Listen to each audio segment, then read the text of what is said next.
I want to be known to the people that are behind the scenes. I don't want to be known to the general population. Zack Honarvar is an expert in all things creator economy, but you won't see him jumping in front of the camera like the creators he manages.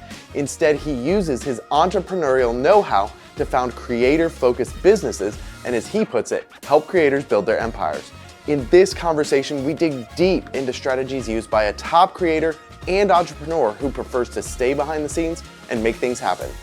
Okay, so from the outside looking in at like One Day Entertainment and everything that you're doing, projects happening with some of the things, the creators like Yes Theory, Eric, it seems like everything's going really well.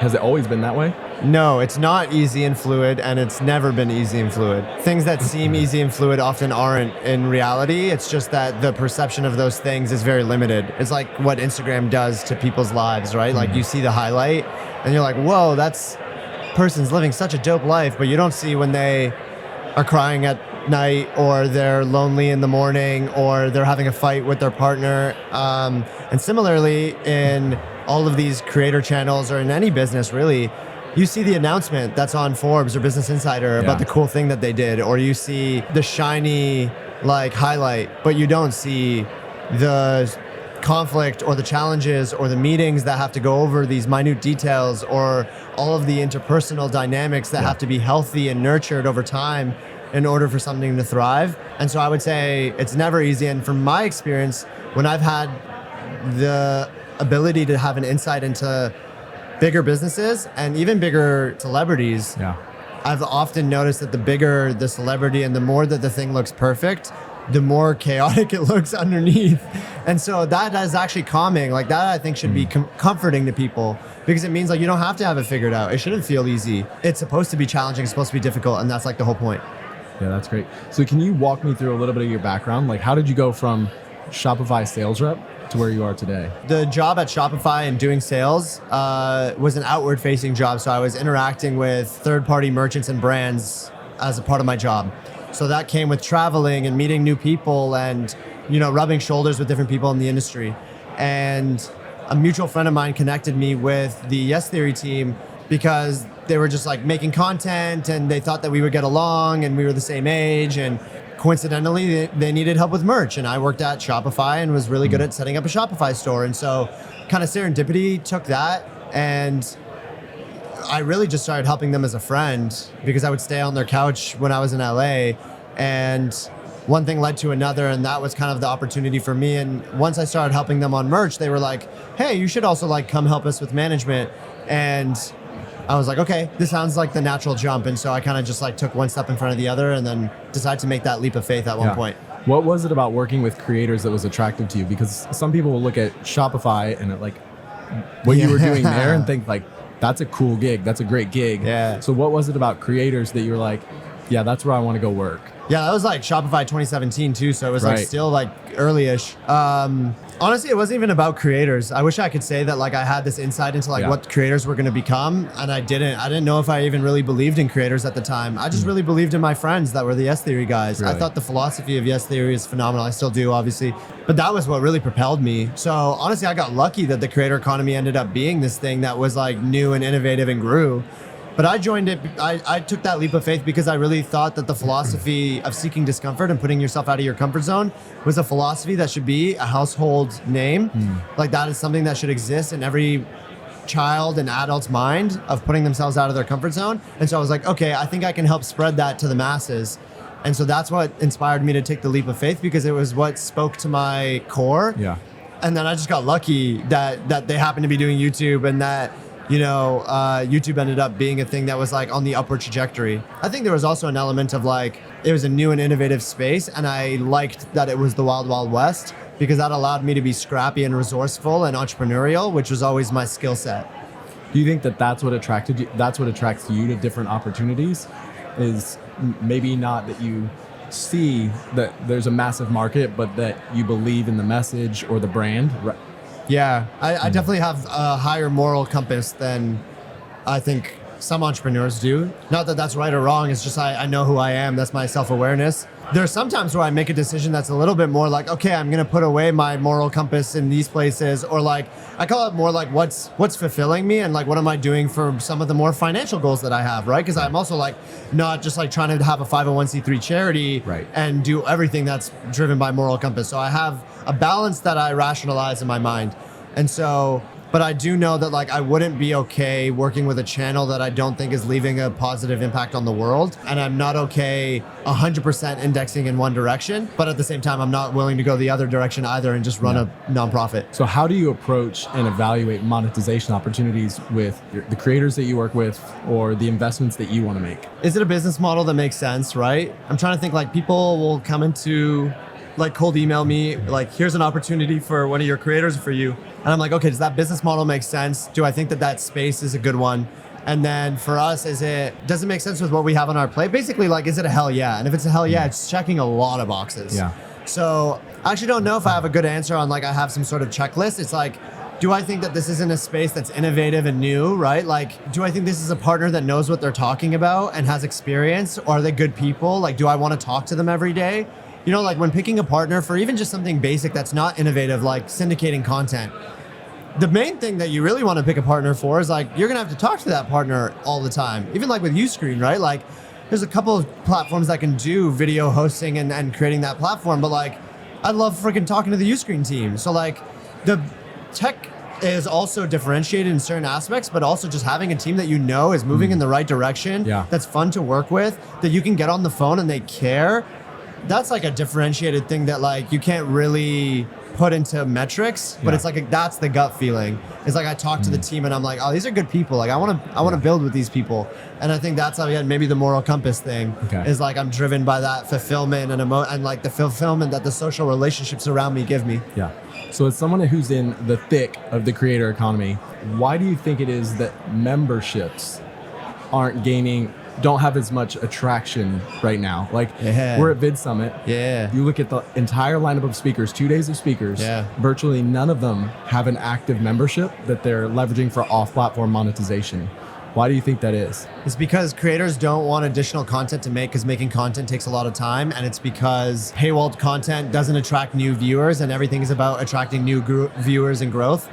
So usually paywalling content makes sense for creators who have a specific niche where premium content can be sold at a monthly subscription rate, like a fitness creator doing stuff or any type of a lot of education and like teaching content. Like, can I teach you to make arts and crafts, woodworking, fitness stuff? And so I think that's where it makes more sense. Whereas a lot of creators often think, what's premium version of Eric content? I don't know. It's probably like a documentary, and that takes months to make, right? Like you see that with the S Theory guys. And then they think, wait a second, if I'm going to put in all this work on this premium one-time video, well, I'm going to do that my own way on my own platform and capture the upside. So I think it's hard to get a creator to like put their behind the scenes content or something that's like B-level content to if their YouTube is an A-level content behind a paywall and charge their audience for it. Creator Now is like a cohort-based course system. Why did you guys choose that model rather than a membership or something else? Also a phenomenal question. We chose the cohort model because we heard about this law called Dunbar's Law, which is like for a community to thrive, the optimal number is 150 people. That's where you can realistically know everyone's name and be able to build meaningful relationships and see the same faces over and over again. Like you look at Vid Summit and it's like, there's so many people here, there's 1,500 people here, there's no way you'd be able to see everyone. But if this was 150 people, over the course of these 3 days, you'd be able to actually get to know a decent amount of people and at least by face, recognize a good portion. So that law made us pick 300 people in a cohort for 6 weeks. Also, we wanted creators to get into the habit of making weekly content, but making weekly content for an undisclosed amount of time is very hard to commit to. So we thought 6 weeks is also possible.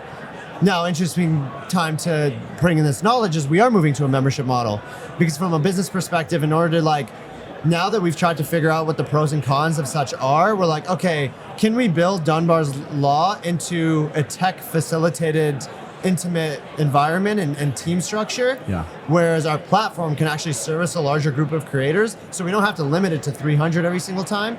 So that's how we think about the membership versus cohort, but what ultimately led us to start with cohort in the first place.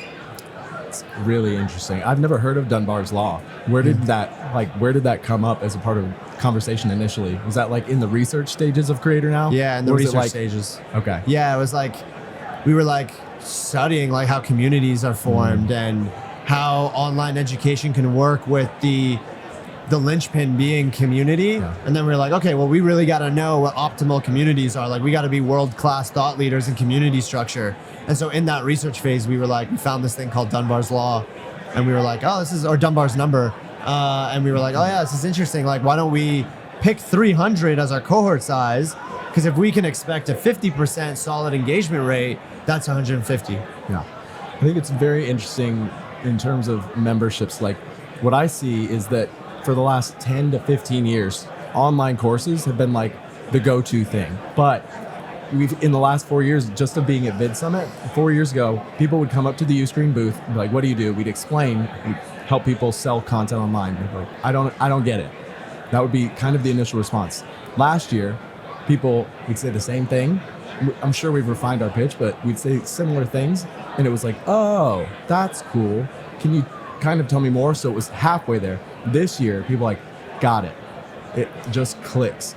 So what I feel like I'm seeing is like the bell curve of memberships. I think it's significantly earlier than like a lot of people are like, sure, it's just not my thing. What I think is online courses, it's kind of like when everything in SaaS switched to subscription model. I feel like that's what's happening with kind of these off-platform monetization models. Do you feel like you're seeing that same kind of thing or no? I think people are just starting to, I think that's probably coming from people understanding digital video a little bit better and understanding the ways that digital content can be distributed.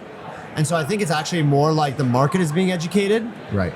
I think that education just comes from like the boom in the creator economy. And when the boom in the creator economy happened last year, one of the first things that was paired with that was paywalled content. Yeah. And there was a moment where everyone thought the answer to everything was that like paywalled content is everything.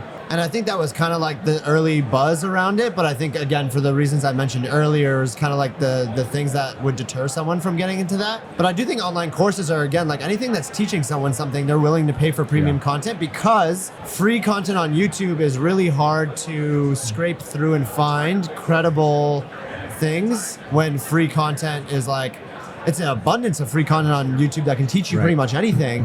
But how do you know if it's good or not? How do you know if that person is credible? And so people are willing to pay a monthly membership to know that the information that they're getting comes from a trusted source and that it's also exclusive, right? It's like the feeling of like when you're reading a really good book and you're like, wow, this is like am I the only person that knows this? Like, this is a gem.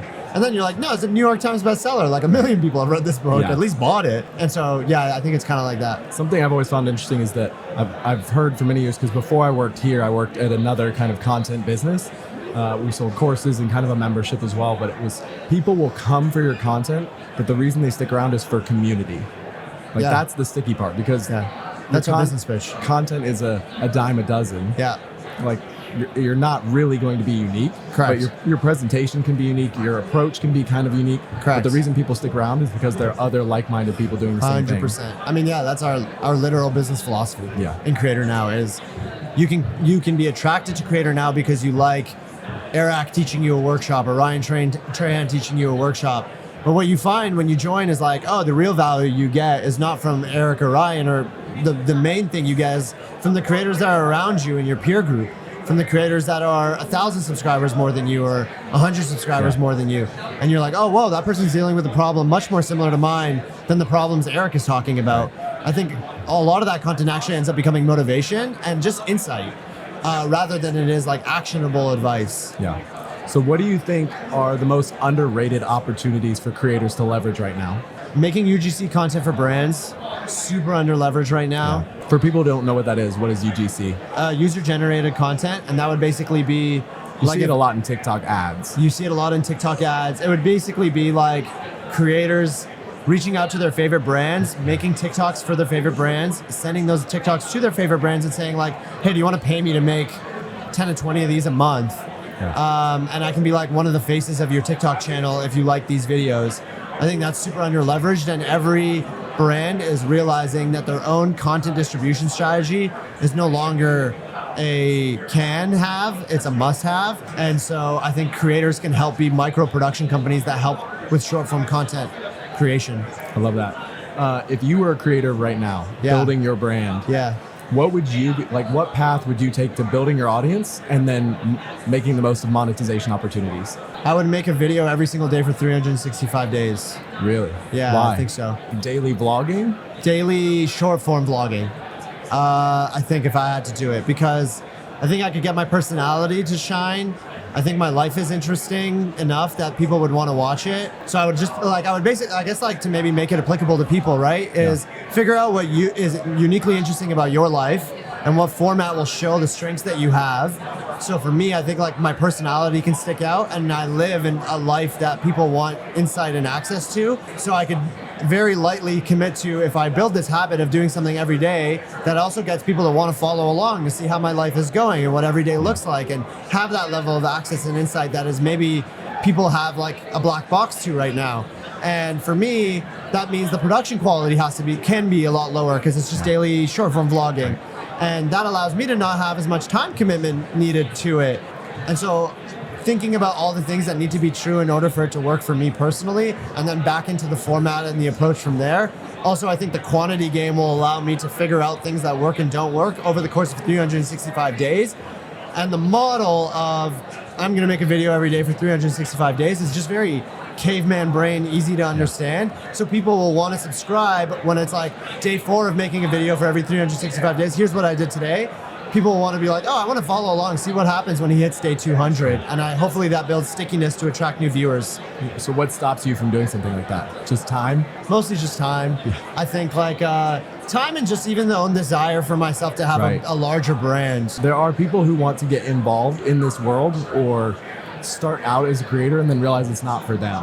Yeah. Like, what would you say to somebody who's in that position and kind of waffling on what to do? Yeah, I have this conversation with PJ. Yeah, like, I don't personally want to be a big creator with big following. I don't want to be known as like the creator manager. Like, I want to be known to the people that are behind the scenes. I don't want to be known to the general population. I want the people in the space that are working in the creator economy to know me and have a reputation that, like, Zack is like a good human. He operates under a smart business model. He stands for the right pillars of entrepreneurship. That's what matters to me. I've never been, and I think, like, I want to have a deeper level of impact with a smaller group of individuals. Whereas I think content allows you to have a smaller amount of impact to a larger group of individuals. And so when you see Gary Vee making content, I think he's able to impact millions and millions of people from a business perspective, which is great. But for me, I don't really need that. And I don't want to take the downsides of that, right? Like, I don't want to one day have the problems that Gary Vee has, which is like, I want to go to the mall with my kids. I want to go to Disneyland and not have to be stopped every 5 minutes. And creators face these problems, and they're real sacrifices that they make, and they're real conversations that are had. You know, I have these conversations with Eric, and Eric's very well aware of what he sacrifices by being a YouTuber. Yeah. And that comes with the territory. So those are the things that you're going to have to be willing to sacrifice in order to make it as a creator. What's one thing you wish you could communicate to all creators? I guess, like, if the one thing was going to all creators, it's a few things. One, like, make sure you're spending time around other creators that are really smart, that are pushing you and holding you accountable to doing the things that you say you want to do, and giving you feedback on your videos that are personalized. Creator Now is great for that, but wherever you find that is really important. And I would say the other thing is, like, you got to get after it. Like, it's not a light thing. You know what I mean? It's like, depending on the level of success that you want to have with it, but even regardless of the level of respect you want to have with it, it's like being a professional athlete. It's now the job that every single person wants. And this new generation of Gen Z, Gen Alpha, are only going to want it more than the generations that came before them. So if you don't actually take it seriously and you're like diddle-daddling and making a video every 3 months and calling yourself a creator, I think you're going to get beat. So like, if you're going to say you want to be a creator, then let the actions back that up. Don't call yourself a creator because it sounds cool to call yourself a creator. So for somebody who's listening to this, watching this, and thinks that your level of success feels totally unattainable, what do you say to somebody like that who maybe doesn't want to be a creator but is interested in building brands and investing and being behind the scenes and producing stuff and helping creators make things happen and serving people? What do you say to somebody like that? And they're just not sure where to go or how to start to get where they think you are. I think this shit is so easy, dude, compared to the shit that people deal with. Like, people are like single moms with Raising kids broke with credit card debt. I'm emotional because I sit here and talk about the creator economy, and right now my family is like protesting for freedom. This shit is a cakewalk to that. So business is easy, it's formulaic. You just follow one foot in front of the other, and you can make it work. If you're broke and you're raising kids, if you're working a 9-to-5 job, that shit is hard. That shit is a challenge. That shit is a grind. This shit is the creator economy. It's not a big deal. We're making content that's entertaining and fun on the internet. This is not unattainable. This is the easy part. Being a good husband, a good partner, a good brother, a good son, daughter. Those are the things in life that are really, really hard. That's the hard part.